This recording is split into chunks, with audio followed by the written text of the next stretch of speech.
Chapter 20. I'm gripping the toilet as I vomit. I was sick before I even finished the chapter. I'm shaking as if I had been there, like I witnessed firsthand what that woman did to her daughter, to Jeremy. I press my forehead against my arm, struggling with what to do. Do I tell someone? Do I tell Jeremy? Do I call the police? What would the police even be able to do with her? They'd lock her up somewhere, a mental institute. Jeremy would be free of her. I brush my teeth, staring at my reflection. After I rinse my mouth out, I stand up straight and wipe my mouth. As my hand moves across my face, I can see the scar in the mirror. I never thought this scar would become insignificant to me, but it's starting to feel that way. What I went through with my mother is nothing compared to this. What happened between us was a disconnect, a broken bond. This was murder. I grab my bag and search for my Xanax. The pill is clenched in my fist as I walk to the kitchen. I pull a shot glass out of the cabinet and pour Crown Royale into it, all the way to the top. I pick up the shot glass just as April rounds the corner. She pauses, staring at me. I stare right back as I pop the pill into my mouth and down the shot. I go back to my room and close my door, locking it. I pull the blinds down over the hole in the window to block out the sun. I close my eyes and pull the covers over my head as I wonder what the hell I should do. I wake up sometime later feeling a warmth travel down my body.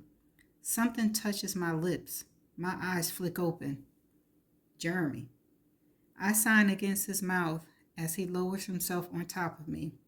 I welcome the comfort of his lips. Little does he know that every ounce of sadness his kiss is eliminating is sadness I feel for him, for a situation he knows nothing about. I adjust the covers, pulling them out from beneath us so there's no barrier. He's still kissing me as he rolls onto his side, pulling me against him. It's 2 o'clock in the afternoon, he whispers. You feeling okay? Yes, I lie. I'm just tired. Me too. He feathers his fingers down my arm, then grabs my hand. How did you get in here? I ask, knowing the door was locked from the inside. He smiles. The window. April took Verity to the doctor, and Crew won't be home from school for another hour. The rest of the tension built up inside of me somehow seeps out with that news.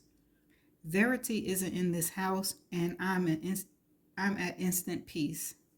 Jeremy lays his head on my chest, facing my feet as his fingers explore my panty lines. I check the lock. It appears if you slam a door hard enough, it could latch into place. I don't respond to that because I'm not sure I believe it. I'm sure there's a chance, but I think the chance that it was Verity is greater. Jeremy lifts my t-shirt, another one that belongs to him. He kisses the spot between my breasts. I like it when you wear my shirts. I run my finger through his hair and smile. I like it when they smell like you. He laughs. What do I smell like? Petror. He dragged his lips down my stomach. I don't even know what that means. His voice is a mumble against my skin. It's a word that describes the smell of fresh rain after warm weather. He moves until his mouth is close to mine. I had no idea there was a word for that. There's a word for everything. He kisses me briefly, then pulls me back. His eyebrows draw together as he contemplates. Is there a word for what I'm doing? Probably. What are you referring to? He traces my jaw with a finger. This, he says quietly, falling for a woman when I shouldn't. My heart sinks. Despite his admission, I hate that he feels guilty for how he's feeling. I understand it though. No matter the condition of his marriage or his wife, he's sleeping in their bed with another woman. There's not much justification for that. Do you feel guilty? I ask him. Yes. He regards me silently for a moment, but not guilty enough to stop. He lays his head on the pillow next to me. But it will stop, I say. I need to go back to Manhattan, and you're married. His eyes seem to be protecting thoughts he doesn't want to speak out loud. We're both quiet as we stare at each other for a while. He eventually leans in to kiss me before saying, I thought about what you said in the kitchen last night. I don't speak in fear of what he's about to say. Was he open to everything I had to say?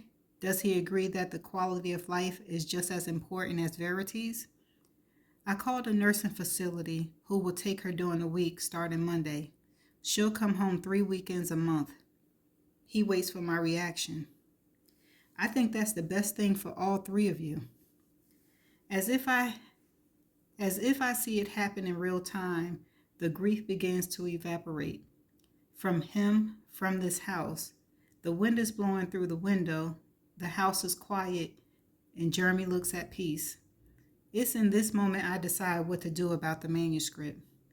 I'm not going to do anything. Proving that Verity murdered Harper wouldn't make Jeremy feel better. It would make him feel worse. It would open up so many wounds. It would rip the fresh wound open even wider. I'm not convinced that Verity is safe to be around, but there are ways to uncover that with time. I think Jeremy just needs better security, a monitor in Verity's room connected to a monitor sensor on the weekends she's here. If she really is faking her injuries, he'll find out. And if he does not find out, he'll never allow her around crew again. Let me reread that. And if he does find out, he'll never allow her around crew again. And now that she's going to a facility, she'll be monitored even more closely. Right now, things feel okay, safe. Stay another week, Jeremy says. I was planning on leaving in the morning, but now that I know Verity will be gone soon, I'm excited about the idea of being here with him all week, without April, without Verity. Okay. He raises an eyebrow. You mean, all right? I smile. All right. He presses his mouth to my stomach, kisses me, and then climbs back on top of me. He doesn't remove the shirt I'm wearing as he slides into me. He makes love to me for so long, my body grows lithe against his movements. When I feel the muscles of his arms begin to tense beneath my fingertips, I don't want it to end. I don't want him to leave my body. I wrap my legs tightly around him and bring his mouth to mine. He groans, sinking into me even deeper. He's kissing me when he comes, his lips rigid, his breath shallow, making no attempt to pull out. He collapsed on top of me, still inside me. Okay now, girl. We're quiet because we both know what we just did. We didn't discuss it, though. After Jeremy catches his breath, he slips out of me and lowers his hand, sliding his finger between my legs. He watches me as he touches me, waiting for me to reach my climax.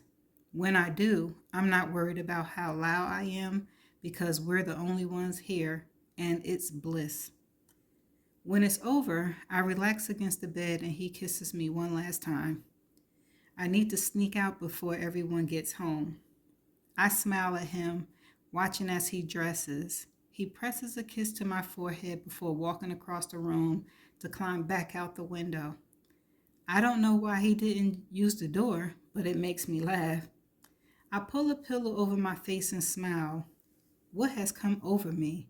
Maybe this house is fucking with my head because half the time I'm ready to get the hell out of here and half the time I never want to leave. That manuscript is definitely fucking with my head. I feel like I'm falling in love with the man and I've only known him for a few weeks. But I'm not only falling in love with him in real life. I've fallen in love with him because of Verity's words.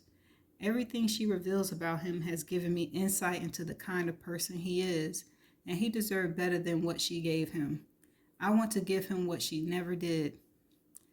He deserves to be with someone who will put her love for his children before anything else. I pull the pillow off my face and I place it under my hips, lifting them so that everything he just left inside me doesn't seep out. Oh gosh. And that's the end of chapter 20. Stay tuned for the next chapter.